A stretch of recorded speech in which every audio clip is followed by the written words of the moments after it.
Super exciting, guys. I've bought my first plum tree. I'm going to be planting it today, and what I wanted to do is make a little video where I just talk about the different considerations that I consider when I was buying mine. And just for everyone's awareness, I'm definitely no fruit tree growing expert. It's my first fruit tree in the garden, but I'm really excited to do it, and I'm going to show you my sort of approach to it. So first two really big considerations is, one, have you got the space for a fruit tree? And I think even if you've got a small space, you can probably get a dwarf variety of tree in your garden and still get fruit and things. But what you need to do is really assess your space, but also the exposure of that space. How much sunlight does it get, etc. So straight off the bat, fruit trees need sun. Okay, that it's needed for ripening and things. You can't really get around that. If you want to grow fruit in a shady area, you can grow currants, so red currants, black currants, etc., because they're used to sort of being under a sort of forest sort of canopy. So they don't need much sunlight in order to ripen. But fruit trees, apples, pears, plums, nectarines, whatever you're growing, peaches, need sun. So that's the first consideration. Have you got the space, and is it in the right location? The second consideration, quite a fun consideration, is what do you want to grow? Do you want to grow pears or plums or apples? Do you want to eat them raw? Do you want to cook with them? Do you want to preserve them?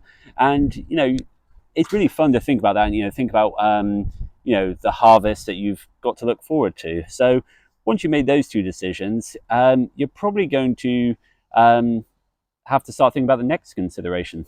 So the next consideration is rootstocks. So typically in a commercial setting, trees aren't grown from seeds. They are grafted onto a rootstock. So you can see here where the branch was cut off a mature tree and grafted onto this rootstock. Now the rootstock influences how tall the tree will grow. A plum tree grown from a seed grows very big, very big. Oh, hello, Wilson. Whereas on this rootstock, which is a VVA1, it's a Russian made rootstock that grows really well in the UK, and it will restrict the height of this plum tree to about 3 meters, which is perfect for what I'm looking for. But you get lots of different types, and if you are looking at fruit trees, do your research and have a look at different types of rootstocks and which one will be suitable for you. So once you've decided on where you're putting it, what you're growing, and what rootstock you're going to grow it on, you then want to go and pick your tree. You've got two choices. You can grow from a bare rootstock, which is basically you just buy the stick, you plant it in the ground in the autumn, winter, grows into a tree. Or you can buy a tree in a pot. And I've gone for a tree in a pot because I'm not as patient as I probably should be. Now I filmed myself picking the tree at the garden, a few things to consider.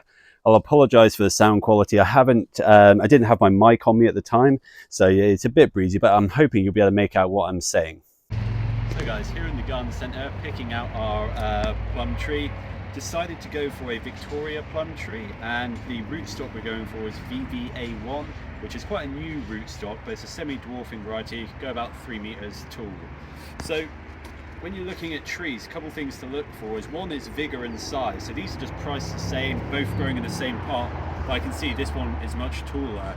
The other thing I'm looking at, if you're coming close here, is that the side shoot, so obviously if this is the leader stem here, grows up the tallest, but the side shoot has also started to split, and this basically is showing like a good level of growth for a tree this size. So this looks like quite a vigorous tree, and hopefully is what we want.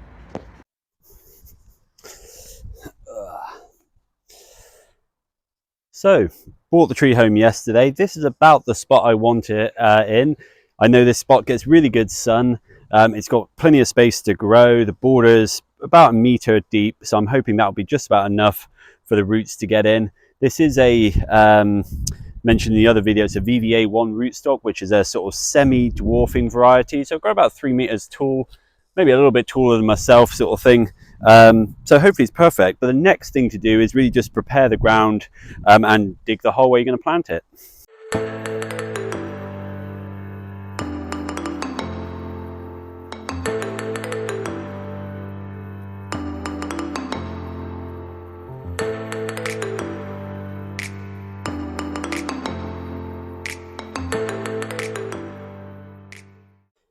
Right, so that hole's about the right height. The next thing to do is to put your stake in the ground. Now I put the stake in and then plant the tree. I just don't me hammering the stake in to damage the tree, basically.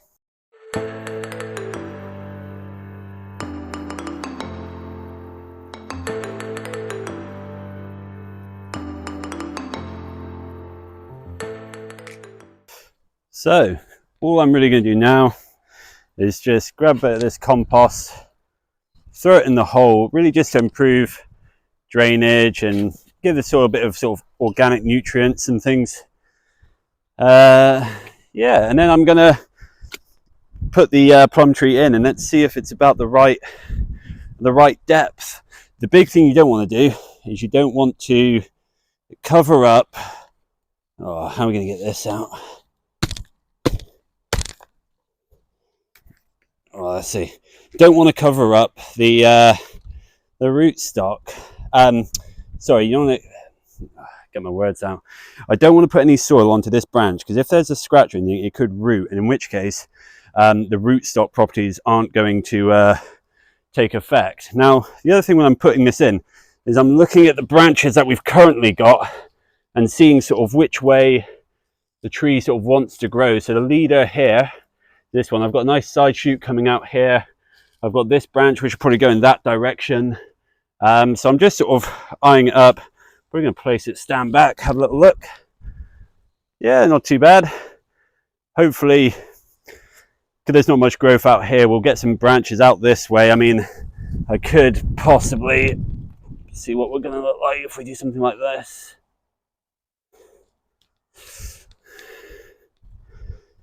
That's not too bad.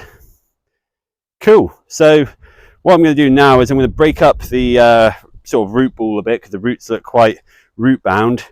Pack in the soil again, press this in really firmly, you know, actually standing on it, you'll see in a minute, and then we should be good.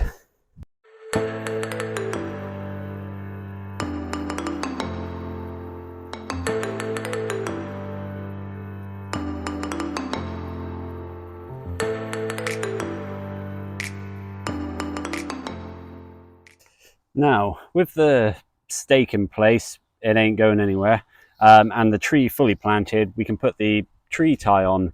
Now, just with this, like the whole purpose of the staking the tree really isn't to restrict movement, because the tree's going to blow around a bit and that will make the branch, the tree itself, toughen up. But what this does is when, you know, the tree is full of fruit, crops and things, some trees can grow so many fruits, especially apple trees, I think, that they'll actually snap branches, break, and sometimes even, you know, even the trunk will break, sort of thing. So not ideal if you've got a really productive tree to lose it just because it produced too many fruits. So I'm putting this tie on here, which will stop it bowing and moving around a bit, because it will be secured to the stake. But really, you can stake some trees for just 5 years. So for example, I was reading when I was doing some research for this video that the St. Julienne, which is quite a vigorous, tall plum tree, you only stake it for about the first 5 years. After that, the trunk will be thick enough to support almost any kind of quantity of fruit. Whereas with these semi-dwarfing varieties, VVA1, Pixie, and you know, there's all different sort of plum one, apple ones as well and stuff, you need to stake them for probably the entire duration, really, especially if you're getting, you know, really bumper crops. So yeah, there we go.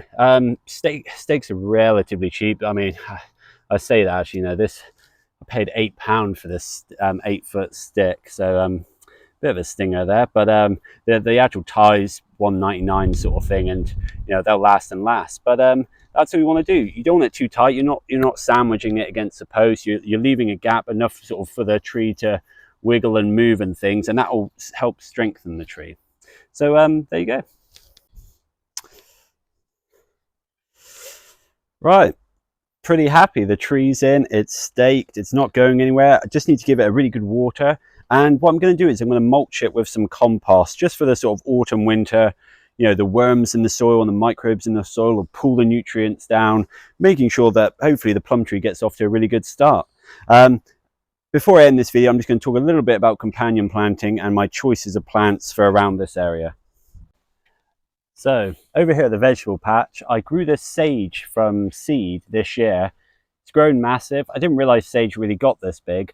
But what I want to do now is I want to move it over to the plum tree. And also, and I'm not sure if you'll be able to see from over there, but I'll show you in a minute, is I've got a little batch of chives that I grew from seed as well this year that I also want to move over there.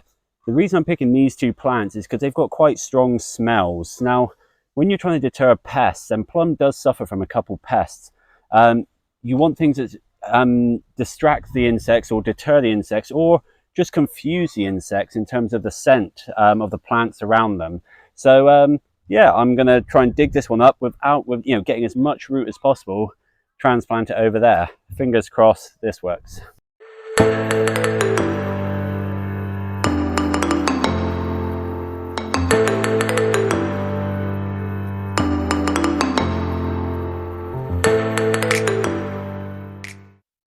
So here we are, the finished sort of planting for now. They've got the big sage there. It's looking a bit worse for wear now I've moved it. The chive's looking a bit battered, and I've got a couple of sort of flowering herbaceous perennials there. But from afar, it doesn't look too bad. All that's left to do really is water it, and it should be good to go.